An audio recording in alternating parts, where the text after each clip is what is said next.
So the Washington Post did an in-depth investigative report about a loathsome new financial scam that exploits the poor and the elderly. And it's basically centered around tax liens. So tax liens are debt that's held by the government, and in this case it's for people's houses and their property. And what happens is outside investors can come in, swoop in and pay the lien, and then they basically can charge whoever originally had the lien, they could charge that person with interest, and that's a way that they make money. And liens are generally sold to investors about a year after a homeowner fails to pay a tax bill, and it's usually for the same amount as the debt. And of course, the homeowner receives several warnings before their liens are put up at annual auctions. And once a lien is sold, owners have about 6 months to repay the investor with interest, and if that doesn't happen, then the investor can go ahead and move into foreclosure.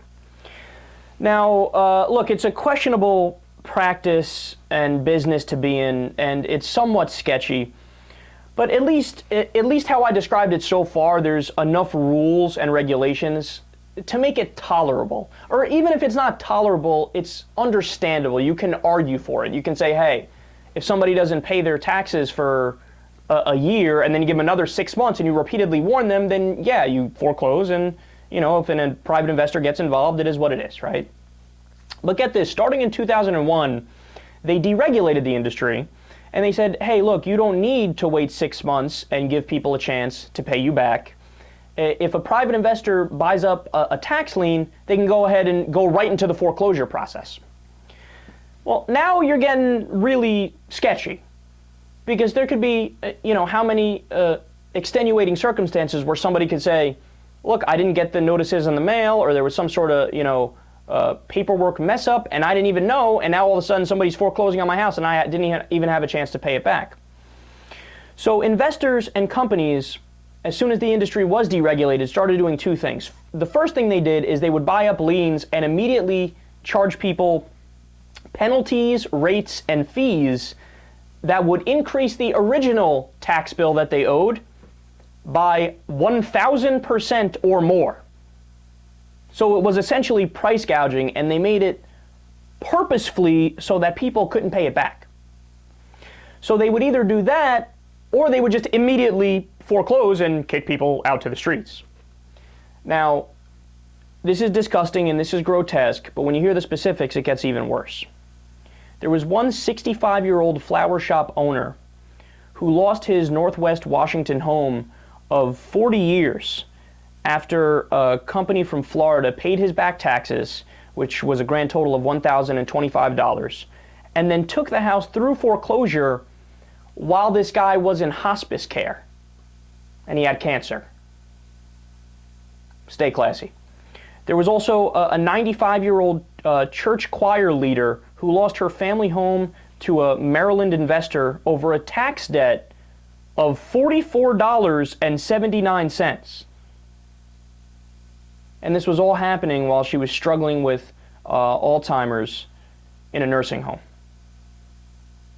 I mean, think about that, man. Here you have a 95-year-old woman has health problems, and a private investor sweeps in, buys up for $44.79, buys up her property, and then forecloses on it. Sweeps it right out from underneath her. There's another example. Bennie Coleman is a 76-year-old retired Marine with a dead wife over only $134 a property tax bill. He was kicked to the curb and his house was taken from him. This guy had dementia.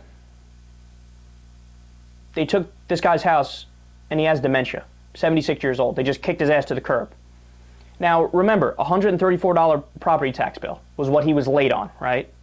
You know how much the house is worth that they sold it from? $197,000. He lost a demented old man, former Marine, 76 years old, lost his house over $134, and somebody made $197,000. Look, man, there's 2 points to make about this. Number one is just a humanity point. Is this who we want to be? Now, I know it's almost like I don't want to give a moralizing lecture, right? And I'm not better than anybody else. But these are the facts, right? And the question is, as a society, is this who we want to be? Do we want to be people who say, oh, you're 95 and you have Alzheimer's? I'm not going to tell you. I'm going to shut down your fucking house and sell it.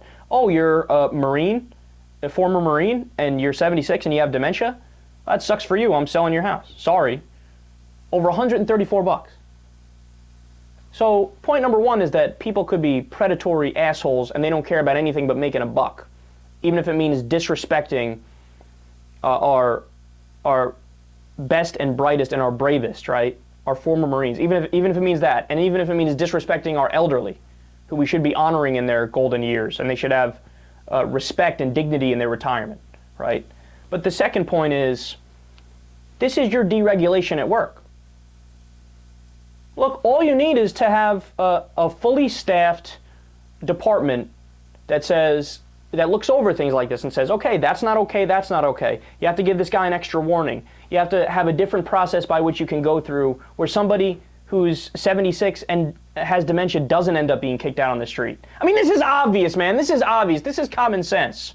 But no. See, what we get is a government that does the sequester for us, the poor, right? But we always have money. We don't even consider the price tag for something like going to strike Syria, which is what they're debating now. So we have all the money in the world for war, the 900 military bases around the world, the $7 trillion we will have spent in Iraq by the year 2053 when all is said and done. We have a blank check for ExxonMobil to give them their subsidies and to give people who are already rich more money, right? But what we don't have money for, what we don't have time for, is looking after the poor and the weakest among us. It's sick.